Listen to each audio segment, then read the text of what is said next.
নমস্কার সবাইকে, আমার চ্যানেলে তোমাদের সবাইকে স্বাগত জানাই। আজকে আমি তোমাদেরকে ব্রোকলির একটা রেসিপি করে দেখাবো। আশা করি তোমাদের ভীষণ ভালো লাগবে। যদি ভিডিওটা ভালো লাগে একটা লাইক করে দিও আর কমেন্টে আমাকে অবশ্যই জানিও। দেখো আমি এখানটা ব্রোকলিগুলোকে ছোট ছোট করে কেটে নিয়েছি আর দেখো নিয়েছি গরম জল করে। এই গরম জলটার মধ্যে দেখো আমি নিয়ে নিলাম নুন, 1 চামচ নুন দিয়েছি।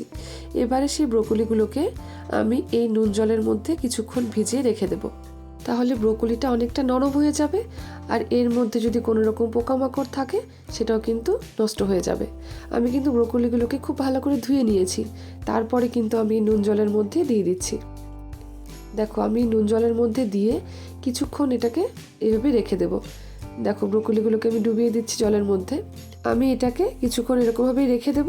এটাকে আমি সাইডে রেখে দিচ্ছি। এরপরে বন্ধুরা দেখো আমি একটা ফ্রাই প্যান বসিয়ে দিয়েছি, এর মধ্যে দিয়েছি এই 1 চামচের মতন সাদা তেল। এবারে তেলের মধ্যে দিয়ে দেব এই 1 চামচের মতন ধনে আর দিয়ে দেব 1 চামচ জিরে, গোটা জিরে। এবারে সব কিছুকে হালকা করে একটু ভেজে নেব। এটা যখন হালকা ভাজা হবে আমি এর মধ্যে দিয়ে দিব একটা টমেটো। দেখো আমি এটাকে হালকা করে একটু ভেজে নিচ্ছি। এরপরে আমি এর মধ্যে একটা টমেটো এর মধ্যে দিয়ে দেব। দেখো আমি একটা টমেটো এরকমভাবে লম্বা লম্বা করে কেটে নিয়েছি, সেটা আমি এর মধ্যে দিয়ে দিলাম। দিয়ে দেবো এর মধ্যে একটা পেঁয়াজ। দেখো একটু বড় বড় করে পেঁয়াজটা কেটে নিয়েছি, সেই পেঁয়াজটা আমি এর মধ্যে দিয়ে দিলাম। বন্ধুরা তোমরা যারা নিরামিষ খাবে, মানে পেঁয়াজ বা রসুন ছাড়া, তোমরা কিন্তু পেঁয়াজটাকে বাদ দিতে পারো। আমি এখানটা আজকে এটা পেঁয়াজ দিয়ে বানাচ্ছি। দেখো আমি এটাকে হালকা করে ভেজে নেব সব কিছুকে। এটা ভাজা হয়ে গেলে আমি এটাকে নামিয়ে রাখবো। দেখো এটার মধ্যে দিয়ে দিলাম 1 টুকরো আদা আর একটা কাঁচা লঙ্কা। এটাকে খুব ভালো করে একটু ভেজে আমি সব কিছুকে নামিয়ে রেখে দেব ঠান্ডা করে। তারপর এটাকে আমি মিক্সিতে পেস্ট করে নেব। দেখো এটা আমার ভাজানো হয়ে গেছে। এটাকে এবার আমি নামিয়ে রাখছি। সেম প্যানের মধ্যেই আমি আরেকটু তেল দেখো অ্যাড করে দিলাম। এর মধ্যে এবারে আমি সেই ব্রোকলিগুলোকে, যেগুলোকে আমি ভিজিয়ে রেখে দিয়েছিলাম, সেই ব্রোকলিগুলোকে আমি দেখো হালকা একটু ভেজে নেব। খুব কড়া করে এগুলোকে ভাজবো না, যাতে ব্রোকলির যে কালারটা এটা ঠিক থাকে, সবুজ কালারটা, হালকা করে জন্য আমি এটাকে ভেজে নেব। দিয়ে দিলাম এর মধ্যে আন্দাজ মতন একটু নুন। খালি নুন দিয়েই এটাকে ভাজবো, এর মধ্যে কোনো রকম হলুদ আমি এখন দেব না। দেখো এটাকে হালকা করে নাড়াচাড়া করে একটু ভেজে নিচ্ছি। দেখো এটা কিন্তু আমার অনেকটাই ভাজা হয়ে গেছে, এর থেকে বেশি আমি এটাকে ভাজবো না। এবার এটাকে আমি নামিয়ে সাইডে রেখে দেব। দেখো ফ্রাই প্যানটার মধ্যে আমি আরও 1 চামচ তেল দেখো এর মধ্যে দিয়ে দিলাম। কারণ আমি যদি একবারে তেলটা দিতাম বন্ধুরা, তাহলে কিন্তু ব্রোকলি অনেকটা তেল কিন্তু টেনে নিত। তার জন্য আমি অল্প অল্প করে তেল দিচ্ছি আর এগুলোকে ভালো করে ভেজে নিচ্ছি। দেখো আমি এর মধ্যে ডুমো ডুমো করে কাটা কিছু আলু এর মধ্যে দিয়ে দিলাম। এবার আলুটাকেও কিন্তু সেমভাবে একটু হালকা ভেজে নেব। দিয়ে দিলাম এর মধ্যে আন্দাজ মতন একটু নুন।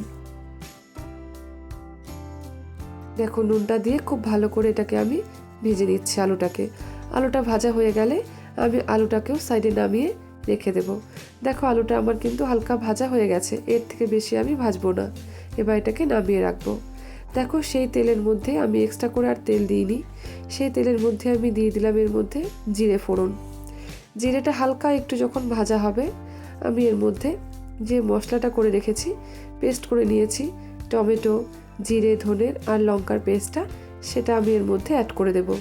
দেখো সেটা আমি ভালো করে পেস্ট করে নিয়েছি, সেটা আমি এর মধ্যে দিয়ে দিলাম। এবার এটাকে খুব ভালো করে কষিয়ে নেব। এরকমভাবে বন্ধুরা তোমরা ব্রোকলি একবার রান্না করে খেয়ে দেখো, তোমরা মাছ মাংস ফেলে এটা দিয়েই খাবে, এতটাই খেতে ভালো হয়। দেখো আমি ভালো করে কষিয়ে নিচ্ছি। এর মধ্যে দিয়ে দিলাম 1 চামচের মতন এই কাশ্মীরি লঙ্কার গুঁড়ো। দেখো এটাকে খুব ভালো করে মিশিয়ে নিলাম। এরপরে আমি যে বাটি করে মশলাটা করেছিলাম সেই বাটিটা ধুয়ে দেখো আন্দাজ মতন জল একটু দিয়ে দিলাম। এবারে জলটা দিয়ে এটাকে খুব ভালো করে মিশিয়ে নিয়ে আরেকটু এটাকে কষিয়ে নেব। দেখো এটাকে খুব ভালো করে মিশিয়ে দিলাম। এরপরে বন্ধুরা দেখো এর মধ্যে দিয়ে দিলাম আন্দাজ মতো হলুদ গুঁড়ো। এবার হলুদটা দিয়েও দেখো খুব ভালো করে এটাকে মিশিয়ে নিচ্ছি। এটা যখন ভালো করে কষানো হবে বন্ধুরা, এর মধ্যে আমি ব্রোকলি আর আলু যে ফ্রাই করে রেখেছি সেটা আমি এর মধ্যে দিয়ে দেব। দেখো এটাকে দিয়ে খুব ভালো করে এবারে এই মশলার সাথে সব কিছু খুব ভালো করে মিশিয়ে নেব। এটাকে এরকমভাবেই নাড়াচাড়া করে নেব যাতে মশলাটা এর মধ্যে খুব ভালোভাবে ঢুকে যায়। দেখো এটাকে খুব ভালো করে মিশিয়ে দিচ্ছি আমি। ভালো করে মেশানো হয়ে গেলে এটা কিছুক্ষণ এরকমভাবে রেখে দেব ঢাকা দিয়ে। দেখো খুব ভালো করে মেশানো হয়ে গেছে। এটাকে এবারে আমি একটা ঢাকনা দিয়ে কিছুক্ষণ রেখে দেব, গ্যাসের ফ্লেমটাকে লোতে রেখে। তো কিছুক্ষণ রাখার পর দেখো এটাকে উঠিয়ে আমি এবারে আর একটু নাড়াচাড়া করে দেব। আমার আলু আর ব্রোকলি কিন্তু অনেকটাই সেদ্ধ হয়ে গেছে, আর কিছুক্ষণ এটাকে এরকমভাবে কষিয়ে নিতে হবে। এর মধ্যে আমি একটা সিক্রেট মশলা অ্যাড করব। দেখো বন্ধুরা, আমি এখানটা নিয়েছি 1 চামচ গোবিন্দভোগ চাল। এটাকে এবারে না আমি হালকা একটু ভেজে নেব। এটাকে হালকা একটু ভেজে তারপর এটাকে আমি গুঁড়ো করে নেব। দেখো নিয়েছি একটা তরকা প্যান, এটার মধ্যে দেখো আমি 1 চামচ যে গোবিন্দভোগ চালটা দিয়ে দিলাম, দিয়ে এটাকে পাশের বার্নারে আমি ভালো করে একটু ভেজে নেব। দেখো ভাজা আমার হয়ে গেছে, একদম হালকা করে ভেজেছি। এটাকে এবারে আমি একটু সামান্য জল দিয়ে এটাকে ভালো করে পেস্ট করে নেব। দিয়ে দিলাম এর মধ্যে আন্দাজ মতন জলটা দিয়ে দেখো খুব ভালো করে এটাকে এবারে মিশিয়ে নেব। ভালো করে মেশানো হয়ে গেলে কিছুক্ষণ এটাকে এরকমভাবেই আমি ফুটতে দেব। দেখো ভালো করে এটা মেশানো হয়ে গেছে আমার। এরপরে বন্ধু এর মধ্যে আমি যে চালটা গুঁড়ো করে রেখেছি সেই চালের জলটা আমি এর মধ্যে দেখো দিয়ে দিচ্ছি। এটাকে দিয়ে খুব ভালো করে দেখো মিশিয়ে নেব। এরকমভাবে চাল বাটা একটু দিয়ে দেখবে বন্ধুরা, এটা ফ্লেভারটা খুব সুন্দর হয় আর দেখবে খেতেও খুব ভালো লাগবে। দেখো এটাকে খুব ভালো করে মিশিয়ে নিলাম। এর মধ্যে আর কিছুটা জল আমি দিয়ে দেব সেই জারটা ধুয়ে।